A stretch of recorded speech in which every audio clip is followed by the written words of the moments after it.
Televisi swasta pertama di Sumatera Selatan. PAL TV ini bekerja sama dengan Citraland yang mendukung penuh seluruh program PAL TV.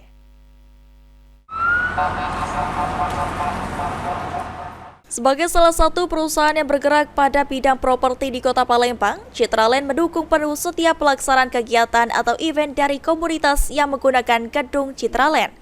Manajer marketing Citraland, Blasius Mania menjelaskan, Citraland mendukung untuk semua komunitas apapun jika ingin mengadakan acara atau event di area Citraland. Sebelumnya, sudah banyak kerjasama dengan berbagai komunitas seperti Balance Bike, komunitas perempuan, dan komunitas lain. Pihaknya mendukung secara penuh penyelenggaraan tersebut.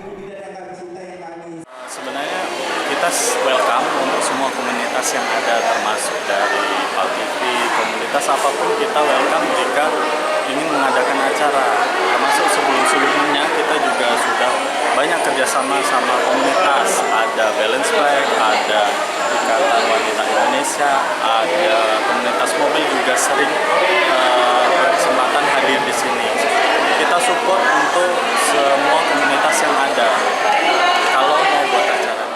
Ditambahkan Blasius, ke depan jika ada komunitas atau instansi yang ingin bekerja sama, Citraland menerima termasuk dengan PAL TV.